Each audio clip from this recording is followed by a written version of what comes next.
What's going on, everybody? Hope you're all having a fantastic day today. Now, ladies and gentlemen, some more information behind the scenes came out. Basically, just Activision showcasing their numbers, how they're handling everything, how much, time they need, where their focus is at, so on and so forth. All the usual good stuff. I want to go ahead and cover this stuff with you guys, and at the same time, showcase why this right here is the exact reason why Call of Duty is on a downward spiral. And again, I understand why they're taking the direction, but I've seen this time and time again. And this is how a lot of big franchises eventually start to crumble. But ladies and gentlemen, of course, as usual, we are indeed on the grind to 50,000 subscribers. If you guys want to be a part of that process, if you enjoy the content and you want to hear more of this type of stuff, by all means, subscribe, hit that bell notification button. You'll be notified on every video that goes live. And of course, if you want to see a little extra content, today we'll be on Kick streaming some, I don't know, I'll be streaming low-key.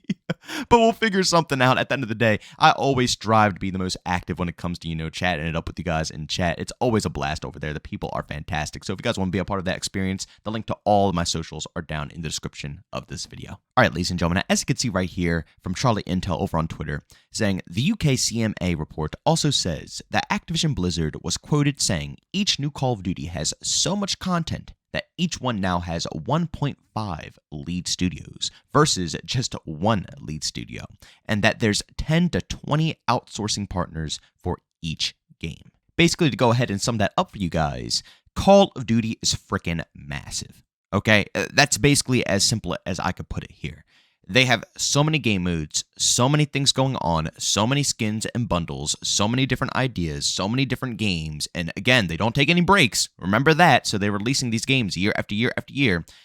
That they literally, instead of just having one lead studio like it was back in the day, remember back in the OGs, like you see right here, Call of Duty World at War, Call of Duty 4 before this one, Modern Warfare 2, Modern Warfare 3.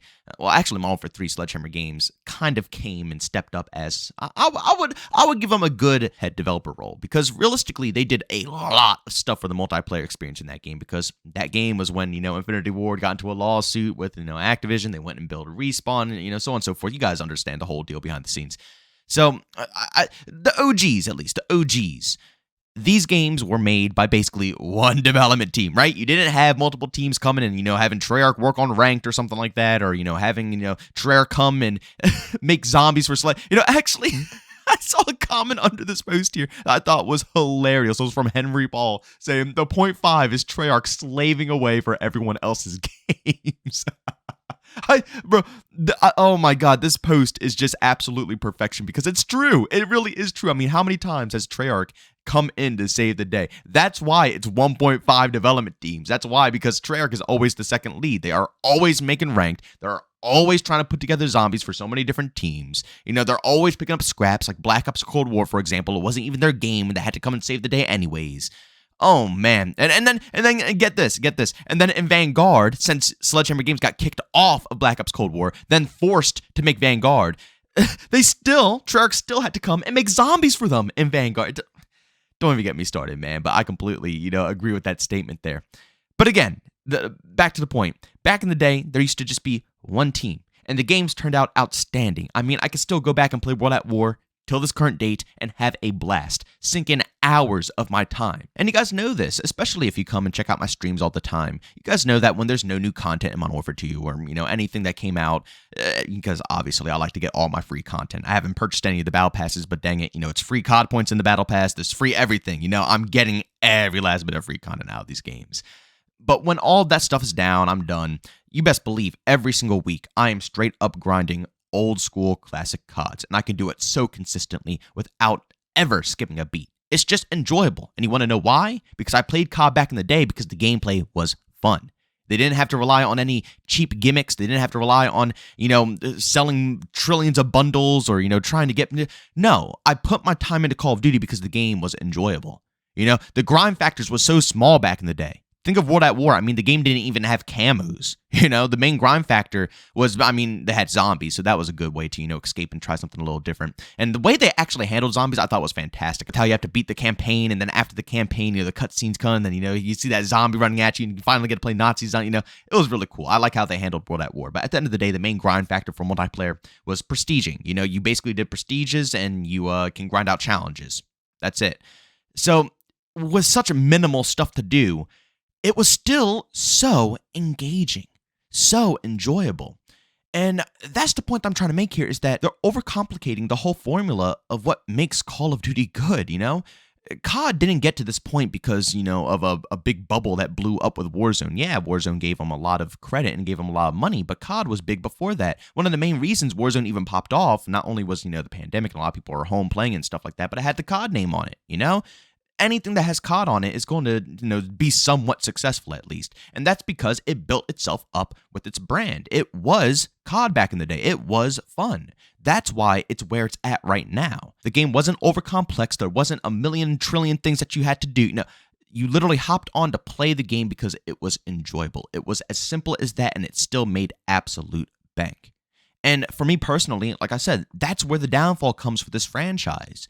They're trying to make it an everybody game. And I've said this multiple times before, but like I said, all of this information that continuously keeps coming out proves my point even further, that this is, an everybody or everything type of game, or at least that they're trying to build it for that. And it always was before, right?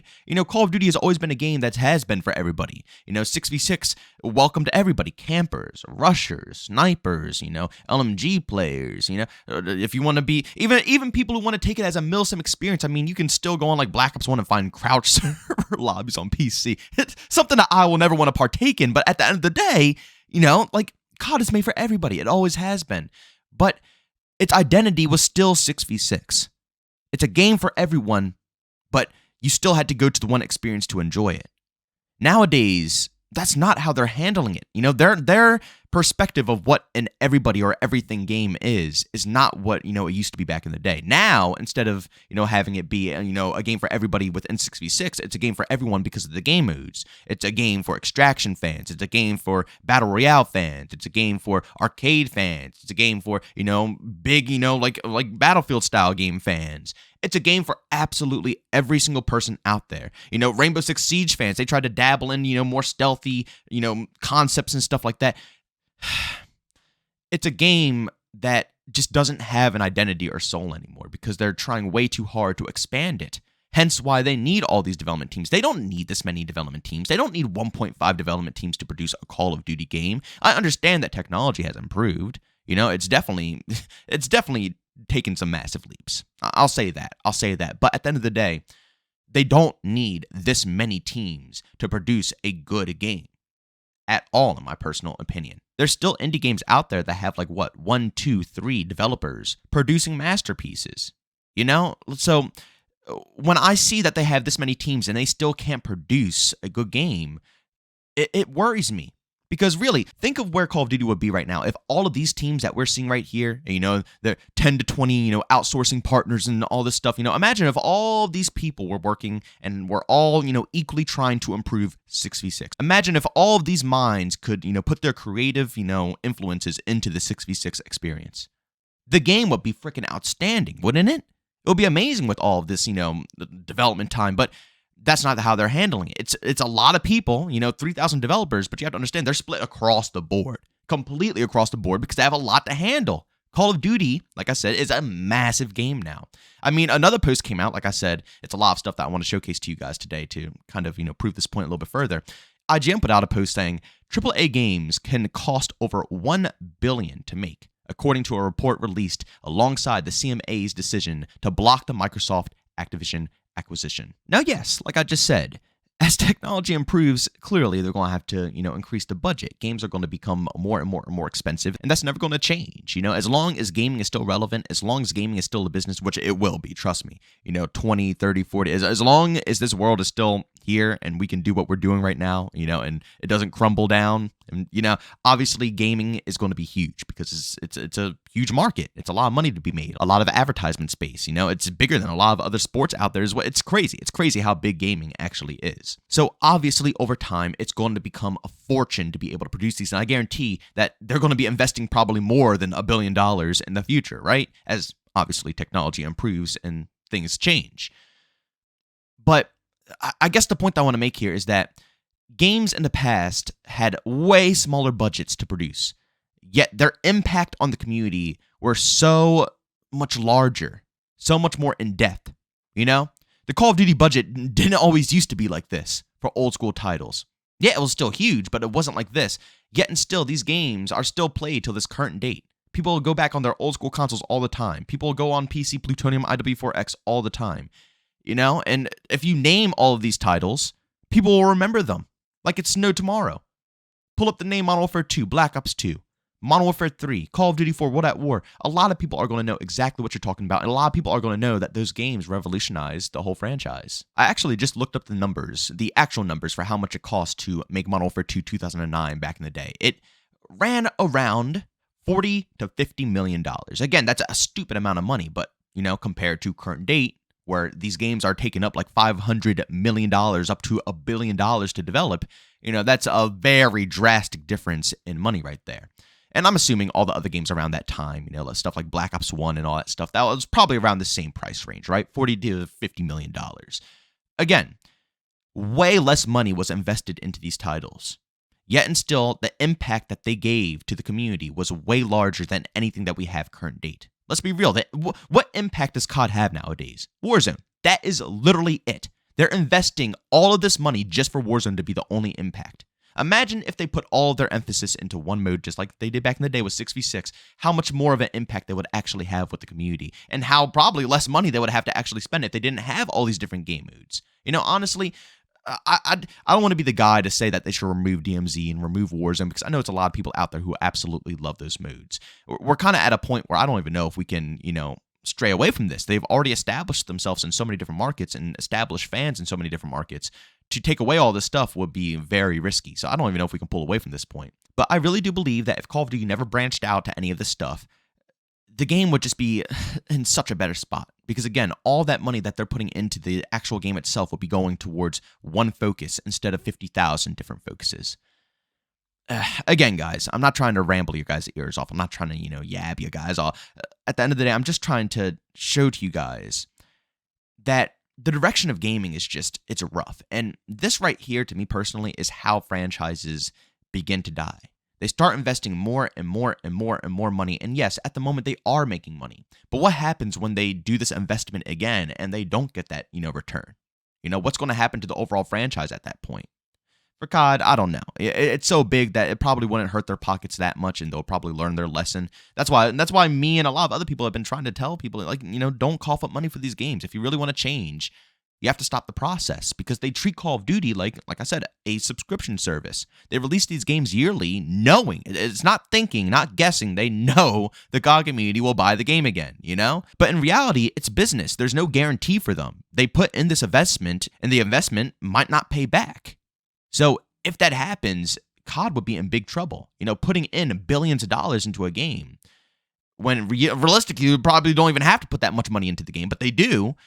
And then they don't get that investment back, it's going to be some big trouble. And, I've seen it time and time and time again, and I just hope that Call of Duty does not go on this downward spiral, even though they obviously already are. But I'll be real, I don't think the money is necessarily what will be the overall takedown of COD, because, they've already put in like freaking 10, 20 plus investments into this franchise and probably double quadruple their, money return. So, one bad investment probably won't, kill them all. But what worries me the most is just simply the identity of COD. The way they're pushing this game in so many different directions, how they have so many people developing it, so many different teams working on so many different things. When this begins to happen, that's what causes, overall downfalls in franchises, especially franchises that, have gained so much success and have such a massive audience. When you have that many minds working on the game, yeah, it can be okay if they're all focusing on one thing, even though that's still rough, trying to really think about it. 3,000 people. People aren't simple. They're complex. They have minds. They think. They all have their own opinions. They all have their own, direction of what they think about the game. 3,000 of them across the board, that's going to, cause interruptions in consistency with the game. But not only do they have this many people working on these titles all the time, they have them working on all different things. So you have people thinking of how to make extraction modes fit into COD, how to make battle royales fit into COD, how to make Battlefield-style games fit into COD, how to make tactical Rainbow Six-style things fit into COD, how to make actual 6v6 fit into COD. And you see what I'm saying here? When you have so many people branching off trying to figure out all these different directions for COD, the true identity COD down to the core, what it was back in the day, that gets lost because they're too busy twisting the formula to make sure COD fits into different genres. And now look at where 6v6 is. I mean, it's just a lost cause at this point. It's sad to say. I mean, I'll be honest. I do have fun in Modern Warfare 2. I've been saying that since day one. It's a pretty cool game to play when it comes to animations. The guns hit. They punch. It's typical COD, but skill-based matchmaking, the refusal to listen to the community because then, the ego of the devs, it might not even be the ego of the devs now. Realistically, if you think about it, it's probably just so many different directions that, if they do change one thing, they're going to have to reevaluate it across the board. But honestly, no, I think it's the ego of the devs. Come on, guys. Putting red dots on the minimap, that's a flip of a switch. It can't be that complex, It's just across the board. The identity of COD will eventually be lost if they keep pushing it at this rate. If they keep branching out to different modes and instead of, focusing on what COD is, down the road, that will be the downfall of the franchise. But, ladies and gentlemen, thanks so much for checking out this video. If you enjoyed it, make sure to leave a like button. If you hate it, leave a dislike. Also, if you're brand new, enjoy the content, subscribe to that notification button. Also, on chat with this too, we do still have Twitter and Discord, both linked down in the description. And also, want to catch me live streams of video games over on Twitch. Link that's in the description as well. But guys, thanks so much for tuning in. See you on the next one. Peace out.